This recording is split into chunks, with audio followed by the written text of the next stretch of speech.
Hello there, happy Monday. We're going to put lots of posts this week.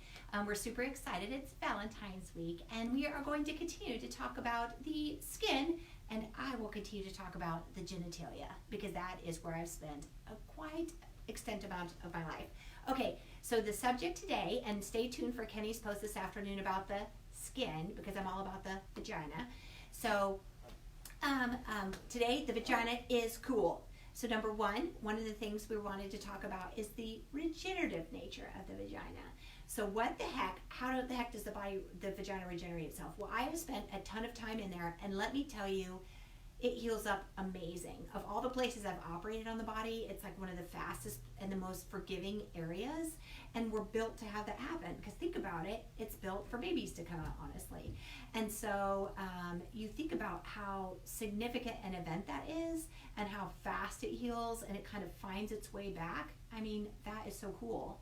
And the other thing too is if you happen to get like any sort of cancer of the vagina or the labia of the outside, it's treated very differently than skin cancers in other areas because we have so many lymphatic channels and lymph nodes down there because we're built to have an injury down there. So your body is superiorly, most wonderfully and masterfully made to know that this area has to be very resilient, and it also has to be resilient against infections.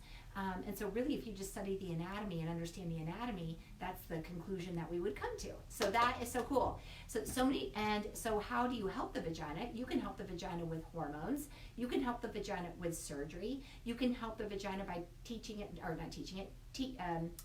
like a skin and regenerating it with the collagen within it as well. And so many times, I was thinking this weekend, the people say, oh, don't have a vagina. And if we just talked about the vagina being one of the coolest organs of your whole body, we should never feel bad or like we're not powerful by having a vagina. We should feel super amazing because the vagina rocks.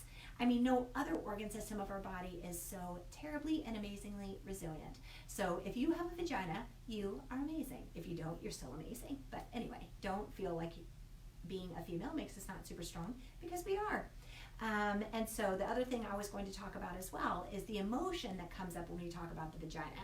So we have just spoken about how awesome and resilient your vagina is. You can talk to it in many different ways. And I've actually probably spent years of my life in the vagina, sewing it up, stretching it, operating on it. So I've been there for a long time.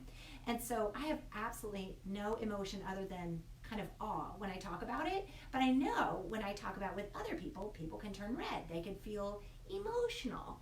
And so we're also starting this thing this week that you can privately message us on Facebook, and we want to know today, and I'll talk about it tomorrow. My question to you is, how do you feel, or what emotion comes when you talk about the vagina?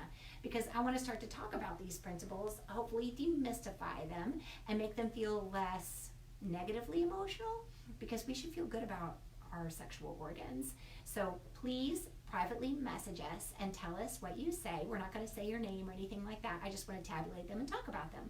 So that is today. The vagina is awesome. Tune in for Kenny later, and I hope you have a great day.